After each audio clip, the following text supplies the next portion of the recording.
ರೈತ ಬಾಂಧವರೇ, ಈ ದಿನ ಅಪ್ಪಿಕೋ ಚಳುವಳಿಯನ್ನು ಹಮ್ಮಿಕೊಳ್ಳಲಾಗಿದೆ. ಪಾದಯಾತ್ರೆ ಮೂಲಕ ಮರಗಳನ್ನು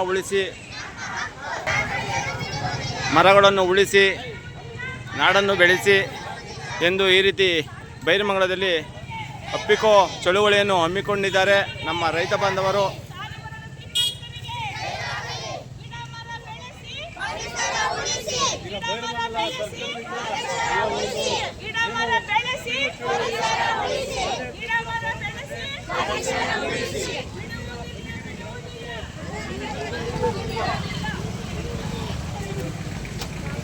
ಪಾದಯಾತ್ರೆ ಮಾಡ್ತಾ ಇದ್ದೀವಿ.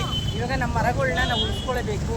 ನಮ್ಮ ಮರಗಳನ್ನ ಹೋಮ ಮಾಡೋಕ್ಕೆ ಹೋದರೆ ನಮ್ಮ ಜೀವದ ಮೇಲೆ ಕಳ್ಕೊಂಡು ಆಮೇಲೆ ಮರಣ ಹೋಮ ಮಾಡಲಿ ಅಂತ ನಾವು ಹೇಳ್ತಾ ಇದ್ದೀವಿ. ಎಲ್ಲಿಂದ ಎಲ್ಲಿವರೆಗೂ ಪಾದಯಾತ್ರೆ? ನಾವು ಬೈರಮಂಗಲ ಸರ್ಕಲ್ಗಳಿಂದ ಬಂದಿರಿ ಗಂಟ ಪಾದಯಾತ್ರೆ ಮಾಡ್ತೀವಿ.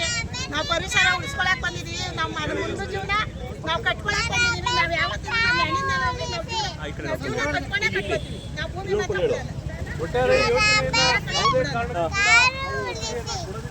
ಹಾಗಾಗಿ ಇವತ್ತು ಪಾದಯಾತ್ರೆ ಮಾಡ್ತಾ ಇದ್ದೇವೆ ಅಂತ ಮಾತನ್ನ